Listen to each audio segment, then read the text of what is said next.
अगर बच्चा नहीं रोता तो फिर इसका मकसद है कि उसके फेफड़े पूरी तरह खुले नहीं हैं, सांस की और दिल की धड़कन को चेक करना होता है, बच्चे के मुंह और नाक को खुश्क करना होता है, बच्चे को हम माँ के ऊपर भी लिटा देते हैं। बच्चा पैदा होता है, सबसे बेस्ट है माँ का दूध। घुट्टी दे देते हैं तो इससे नुकसान ये होता है कि इन्फेक्शन का रिस्क बढ़ जाता है। बच्चों की पैदाइश जी सिर्फ खुशी का लम्हा नहीं होता है, बल्कि माँ और नौमौलूद की सेहत के हवाले से एक निहायत हसास मरहला भी होता है। और पैदाइश के फ़ौरन बाद चंद मिनट जो हैं वो तिब्बी लिहाज से इंतहाई अहम समझे जाते हैं, क्योंकि इन्हीं लम्हात में बच्चे के सांस लेने, दिल की धड़कन और मजमूई सेहत का तयन होता है।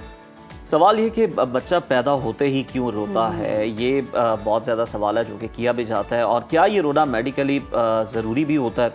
डिलीवरी के वक्त कौन से फौरी तिब्बी इक़दाम नागुज़ीर होते हैं और ना तजुर्बाकार या गैर मुस्तनद दाही से डिलीवरी करवाना माँ और बच्चे के लिए किस हद तक ख़तरनाक साबित हो सकता है? इसी के साथ हम बात करेंगे कि माँ के वक्त अहमियत और पैदाइश के फौरी बाद लगने वाले ज़रूरी हिफाजती इंजेक्शंस क्या होते हैं, और साथ ही साथ जो बच्चे को घुट्टी दी जाती है वो उस पर भी बात करेंगे। तो इन तमाम अहम निकात पर जनाब रहनुमाई हासिल करेंगे। हमारे साथ मौजूद हैं मारूफ गायनाकोलॉजिस्ट डॉक्टर रुखसाना बाबर साहिबा, जो कि head of gynaecology Indus hospital में। डॉक्टर साहिबा, आपको खुश आमदीद कहते हैं प्रोग्राम में। सबसे पहले तो वही हम इस चीज़ को डिस्कस करते हैं। ये सवाल किया जाता है और डॉक्टर भी कंसर्न होते हैं कि बच्चा रोया है या खामोश है, तिब्बी नुक्ता नज़र से इसे इतना क्यों ज़रूरी समझा जाता है? इसको इसलिए ज़रूरी समझा जाता है कि जब बच्चा पैदा होता है और वो पहला सांस जब लेता है दुनिया में, तो उसके बच्चे के फेफड़े ऑक्सीजन से या हवा से भरते हैं। और इस बात की अलामत होती है कि जब बच्चा रोता है तो रोने के साथ ऑक्सीजन जो उसके फेफड़ों में जाती है वो फेफड़े पूरी तरीके से काम करना शुरू कर देते हैं। सही। और अगर बच्चा नहीं रोता तो फिर इसका मकसद है कि उसके बच्चे की फेफड़े पूरी तरह खुले नहीं हैं, उनको पूरी ऑक्सीजन नहीं मिली। ओके। और अगर खुदा न खास्ता बच्चे को पूरी ऑक्सीजन ना मिले तो बच्चे को सांस लेने में भी मसला हो सकता है।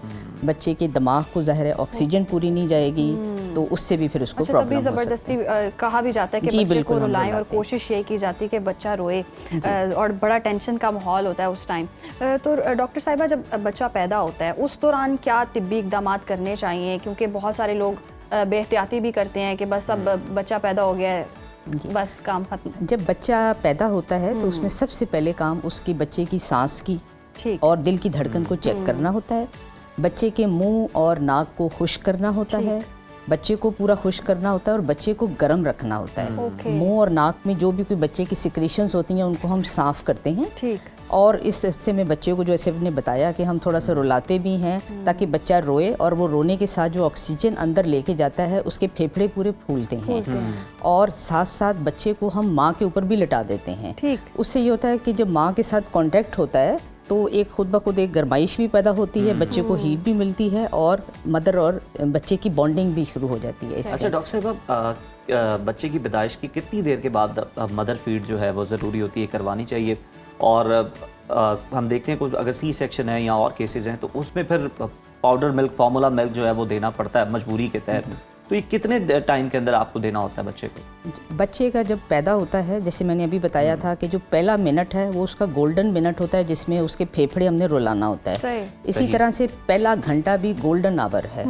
उस गोल्डन आवर से मुराद है कि उसमें अगर बच्चा माँ का दूध पीना शुरू कर देता है तो उसकी अपनी क़ुव्वत मुदाफ़त पैदा होती है।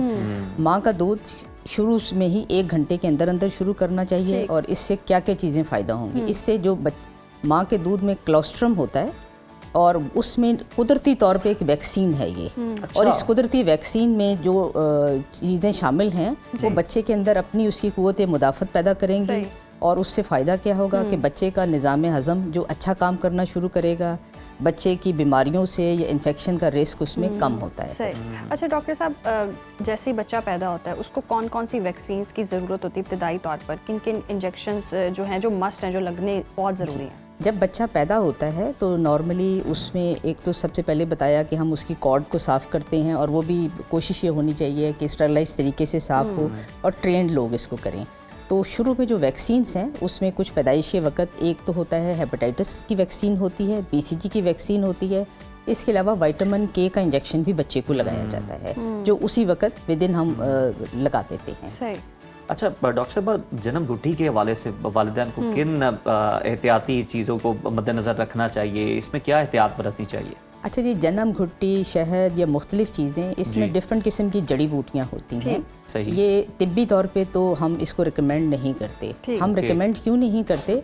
उसकी वजह ये होती है कि बच्चे का जो निज़ाम हाज़मा है वो अभी प्रोसेस में होता है बनने के। तो जब भी बच्चा पैदा होता है तो उसको शुरू में हम सबसे बेस्ट है माँ का दूध, जिससे उसका निज़ाम हज़म अपना खुद ब खुद बनना शुरू हो जाता है। अगर हम ये घुट्टी दे देते हैं तो इससे नुकसान ये होता है कि ऐसे बच्चे डायरिया का शिकार ज़्यादा होते हैं, बच्चों में इन्फेक्शन का रिस्क बढ़ जाता है, ये सारी चीज़ें होती हैं। लेकिन डॉक्टर साहिबा, एक रिवायत चलती आ रही है, कल्चरल चीज़ है और कुछ दीनी एस्पेक्ट्स भी हैं उसमें, तो लोग करते ही हैं, जन्म घुट्टी देते ही देते हैं। तो अगर इनके सब देनी ही है तो फिर किस चीज़ की हो? शहद, कुछ लोग खजूर। माँ का दूध। ओके, माँ का दूध, माँ के ऊपर लिटाएं। माँ का दूध सबसे बेहतरीन जन्म घुट्टी है, सबसे बेहतरीन वैक्सीन है, सबसे पहली वैक्सीन बच्चे के लिए। ज़बरदस्त, ये तो हो गया। दूसरा हम ये भी देखते हैं कि कुछ दाइयाँ होती हैं, कुछ लोग प्रेफर करते हैं कि डॉक्टर्स के पास ना ही जाएं, दाई ही कर दे, और कुछ लोग कहते हैं कि जैसे बच्चा उल्टा है पेट में तो वो दाइयाँ मसाज करके बच्चे को सीधा कर देती हैं, ये ठीक है? अच्छा, मैं इसमें थोड़ा सा 2-3 चीज़ें ऐड करूँगी कि जो पाकिस्तान में इस वक्त मैटरनल मोर्टेलिटी, ये माँ की अमवात का सबसे बड़ा कॉज ड्यूरिंग डिलीवरी खून बह जाने की वजह से है। इस वक्त जो डेटा है वो ये शो कर रहा है हर चौथे मिनट में पाकिस्तान में कहीं ना कहीं किसी खातून की डेथ हो रही है ड्यूरिंग डिलीवरी, जो बहुत बड़ा रेट है। तो इसमें ट्रेंड स्टाफ से, ट्रेंड दाई से, ट्रेंड डॉक्टर से डिलीवरी करानी चाहिए। अगर हम अनट्रेंड लोगों से कराएंगे तो उसमें कुछ खतरात तो माँ को होते हैं, जिसमें सबसे कॉमन मैंने बताया खून बह जाना, इन्फेक्शन का रिस्क बढ़ जाता है, और खुदा न खास्ता इससे माँ की जान का भी ख़तरा हो सकता है। साथ साथ अगर हम अनट्रेंड दाई से किसी से डिलीवरी कराएंगे तो बच्चे को भी इन्फेक्शन का रिस्क, बच्चा अगर फंस जाए तो उसका दम घुट सकता है, जिसकी वजह से उसके दिमाग को ऑक्सीजन ना मिले तो खुदा न खास्ता बच्चा दिमागी तौर पे कमज़ोर हो सकता है, या उसको बाद में कुछ और अपाहज का भी शिकार हो सकता है। तो इसलिए मैं इस फोरम पे ये ज़रूर एडवाइस करूँगी कि हमें अपनी दाइस को ट्रेन करना चाहिए, हमें ज़्यादा से ज़्यादा लोगों को ट्रेन करना चाहिए ताकि ट्रेन लोग ही डिलीवरी कराएं। अच्छा डॉक्टर साहब, ये भी बताइएगा कि कुछ लोग डॉक्टर्स बहुत ज़्यादा बदल रहे होते हैं इस फेज़ के दौरान, तसल्ली नहीं हो रही होती, कभी किसी से सेटिस्फाई नहीं होते तो किसी के पास, और चेकअप जो है वो देखते हैं कि प्रेगनेंसी के दौरान किसी से हो रहा होता है, 2-3 डॉक्टर से, लेकिन डिलीवरी के वक्त वो कहीं और चले जाते हैं। ये क्या ठीक है तर्ज अमल, या आपको एक ही अपना डॉक्टर जो है वो रखना चाहिए शुरू से आखिर तक? मैं इसमें सजेशन ये करूँ कि बेहतर तो है कि एक ही डॉक्टर जिसका आपको सारा केस पता हो, एटलीस्ट वो क्वालिफाइड ज़रूर हो जी। और इसमें हमारे डॉक्टर्स को भी चाहिए कि जो भी आप उसका एंटीनेटल या दौरान हमल उसकी टेस्ट कराएं, उसको बाकायदा फाइल बनाएं, ताकि अगर किसी भी डॉक्टर के पास जाए उसको सारी डिटेल्स मिल सकें। सही। अच्छा डॉक्टर साहिबा, हम ये भी देखते हैं कि कुछ लोग होते हैं जिनकी नॉर्मल डिलीवरी भी होनी होती है, लेकिन कुछ डॉक्टर्स रिकमेंड यही कर देते हैं कि ऑपरेट ही होगा। ये कितना ख़तरनाक होता जा रहा है सोसाइटी के लिए, क्योंकि हम वेस्ट में अक्सर देखते हैं कि नॉर्मली ही बच्चा डिलीवर करवाया जाए, तो कोशिश यही होती है, पहली प्रायोरिटी यही होती है। इसमें मैं ये कहूँ कि बिल्कुल ओवरऑल दुनिया में पहले बहुत ज़्यादा सिजेरियन, पाकिस्तान में अभी तक चल रहा है, वेस्ट इसको ज़्यादा प्रमोट कर रहा है नॉर्मल डिलीवरीज़ को। अल्हम्दुलिल्लाह ऑन द इंडस प्लेटफॉर्म हम नॉर्मल डिलीवरीज़ को प्रेफर करते हैं और क्वालिटी केयर की देने की कोशिश करते हैं, और हमारा विज़न ही यही है कि हम एक्सीलेंस इन हेल्थ केयर दें। अच्छा डॉक्टर साहिबा, एक और, अब ये सोशल मीडिया पे इट्स अ मिथ, और क्या ये तो आप ही वैलिड चीज़ बता सकती हैं कि क्या सही है, क्योंकि बहुत सारे लोग कहते हैं अल्ट्रासाउंड ज़्यादा नहीं करवाने चाहिए, रेजिस से जी बच्चे को मसला हो जाता है, माँ को प्रॉब्लम्स हो सकती हैं। तो नॉर्मली जितने भी वालिदैन होते हैं उनको ये भी क्यूरियोसिटी होती है कि हम जेंडर जान सकें, तो वो अक्सर अल्ट्रासाउंड बहुत ज़्यादा करवाते हैं, ये कितना? अच्छा, अल्ट्रासाउंड एज सच इसकी रेस को खुदा न खास्ता ख़तरनाक नहीं है, लेकिन गैर ज़रूरी चीज़ नहीं करानी चाहिए। नॉर्मली हम प्रेगनेंसी में टोटल हमल में जब से स्टार्ट है 4 अल्ट्रासाउंड मैक्सिमम या 5, अगर किसी को हाई रिस्क है तो ज़रूरत पड़ती है।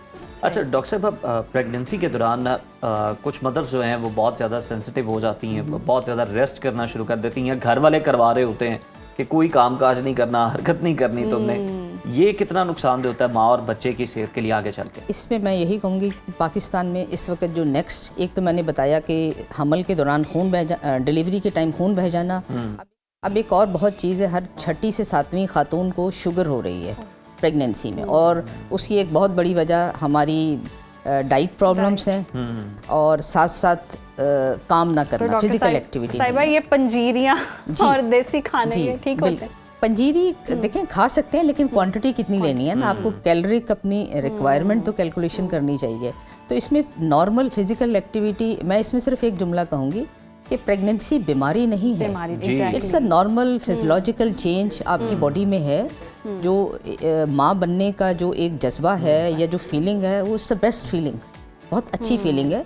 तो प्रेगनेंसी बीमारी नहीं है। एक खातून हमल के साथ हाँ डाइट अच्छी ज़रूर लेनी है, अपना ख्याल करना है, अपने नॉर्मल रूटीन काम वो कर सकती है। Definitely it's a blessing. और अगर कोई माँ बन रही होती है तो ये बहुत ही खूबसूरत और बड़ी ज़बरदस्त बात होती है, इसको बीमारी नहीं समझना चाहिए। बहुत शुक्रिया डॉक्टर साहिबा आपके वक्त का।